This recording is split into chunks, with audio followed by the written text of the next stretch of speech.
هنعمل النهارده طاجن ريحته هتملى البيت، والطعم هيخطف قلبك قبل ما يخطف معدتك. بجد احلى طاجن مكرونه بالسجق بالبشاميل في الفرن، اسرع والذ طاجن مكرونه. هيخلي العيله كلها من اول قطمه كده تقول لك ايه الجمال ده احنا كاننا بناكل في افخم مطعم. تعالي نشوف السر ونشوف هنعمله ازاي. تابعي معايا الفيديو للاخر، ولو اول مره تشوفي القناه اشتركي فيها ولايك للفيديو. يلا نبدا، بسم الله الرحمن الرحيم. اول حاجه هنبدا نعملها البشاميل. البشاميل اللي بنعمله بيكون خفيف شويه، مش تقيل زي البشاميل بتاع البشاميل، لا بيكون خفيف بين الوايت صوص وبين البشاميل.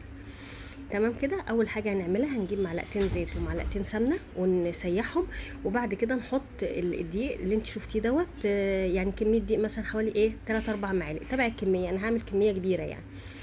وبعد كده هنقلب الدقيق لحد ما لونه يغير كده شويه. هنجيب بقى الحليب ونحطه عليه، يعني حوالي نص كيلو حليب. ولو ما عندكيش حليب يكفي بتحطي كوبايه حليب واحده وتكملي من ميه سلق المكرونه عادي جدا. طبعا بقى لو عندك كريمه طهي، انا بحط كده في علبه قشطه كده بشتريها، او قشطه وش اللبن الحليب ممكن تحطيها عادي مفيش مشكله. كل دي حاجات بتعزز الطعم، لو مش موجوده مفيش اي مشاكل، مش يعني ما تحطيهاش. وبحط على البشاميل بس ملح وفلفل اسمر بس كده واقلب. هنفضل بقى نقلبه على النار. انا بفضل البشاميل اللي بنحمر له الدقيق، مش اللي احنا مثلا نحط الدقيق. ممكن تحطي الدقيق على اللبن وتقلبيهم على النار كده في السريع، برضو بيبقى كويس جدا. ممكن تجيبي خلطات بشاميل اللي هي الاكياس جاهزه، بس انا ما بعرفش اتعامل معاها بصراحه. وبعد كده بعد ما البشاميل بتاعنا يجهز هنسيبه بقى على جنب، ونبدا نجيب السجق الشرقي بتاعنا. هنقطعه ومتجمد عشان ما يتهريش، وهنحطه على البوتاجاز ونسيبه ما نقلبوش لحد ما زي ما انت شايفه كده يطلع الصوص بتاعه كله، لان هو بيبقى جاي متبل جاهز. هنبدا بقى نجيب بصلتين كبار ونقلبهم على السجق. انا جايبه كيلو سجق شرقي، ممكن تعملي نص تعملي ربع تبع الكميه اللي انت هتعملي بيها. هحط بقى عليه البصلتين واقلبهم لحد ما البصلايه تدبل كده، وهجيب معايا فلفل اخضر، ولو في فلفل الوان حطي، مفيش خلاص. وهبدا برضو اقلب واسيبه على النار لما كله يتسبك في قلب بعضه. واحط له برضو شويه ملح بوصات وحبه كمون وحبه فلفل اسمر. انت طبعا بتبقي جايبه، انتوا عارفين السجق الشرقي ده بيبقى جاي متبل جاهز. وزي ما قلت لك ما تقطعهوش كده صغير الا لما يكون متجمد، لان لو هو مش متجمد هيفك منك ويبقى زي اللحمه المفرومه. هحط بقى معلقه صلصه على السجق، وانا عامله يعني طماطمتين او 3 طماطمات كده في الخلاط. بتحطي طماطمتين كبار او 3 صغيرين في الخلاط وتحطيهم على التتبيله، ونبدا بقى نقلب. بجد ريحه الريحه بتاعته هنبدا بقى نقلب لحد ما يتسبك كله في قلب بعضه. في اللي انتوا شايفينها دي انا دقه بعملها كده بالشطه والثوم، يعني بالفلفل والشطه والثوم، بحطها على حاجات كتير جدا بتدي طعم جميل. ان شاء الله هبقى اعملها لكم مره، هبقى اعملها مره واصورها. هجيب بقى المكرونه بتاعتنا وهي مسلوقه، مش هعملها نيه، هنعملها وهي مسلوقه. بعد ما سلقناها وهنقلبها على الخليط بتاعنا ده كل ده والسجق على النار. هنقلبه بقى كده، هنقلبها مع بعضها ونسيبها تاخد وتدي مع بعضها كده حوالي مثلا ربع ساعه. انا شلت الطبق ده، هي كده استوت، ممكن تتاكل كده عادي جدا. انا عندي ليا في بنتي يعني ما بتحبش الجبن ولا البشاميل ولا الكلام ده، فبديها بسيب لها طبق كده من غير فرن يعني.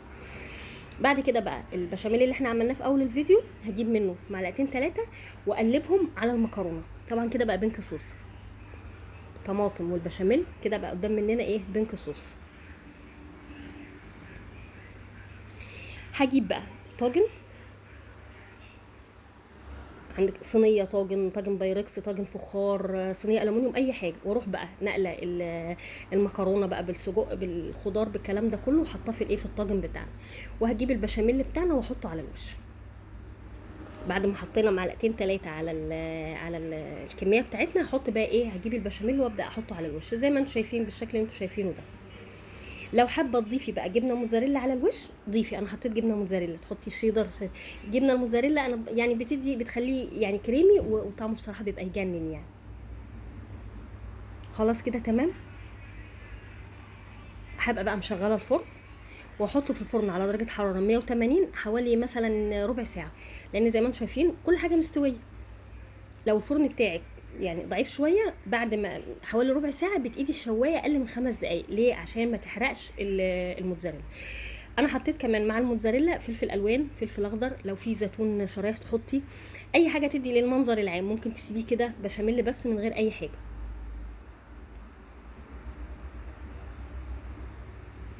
طبعا اكله جميله جدا وظريفه بجد في الصيف ده، في الجو الحر ده، وهتعجب الكل كمان. ومكوناتها تعتبر بسيطه يعني، مش هي مكلفه، ما بقاش في حاجه دلوقتي مش مكلفه، كل حاجه دلوقتي مكلفه، بس تعتبر بسيطه.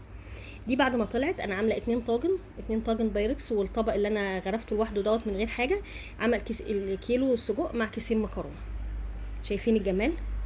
شوفوا الجمال، طاجن مكرونه بالسجق، ولا اروع من كده، ولا اجدع شيف يعرف يعمله زي. جربيه وشوفي قد ايه هيعجبك، وكل اللي هيدوقه هيقول لك ايه الجمال ده، هتلاقي كل اللي هيدوقه يقول لك ايه الجمال ده. شوفي المنظر اصلا عامل ازاي. طبعا هو جوسي جدا، لما هتسيبيه شويه هيمسك نفسه، طبعا هيبقى خرط، انا عشان لسه طالع من الفرن دلوقتي فهو مش خرط. شايفين الجمال؟ لو عجبكم الفيديو ما تنسوش تعملوا لايك للفيديو واشتراك في القناه لو لسه ما اشتركتيش فيها، وتكتبوا لي في التعليقات لو عايزين اكله اعملها لكم جديده. اشوفكم في وصفات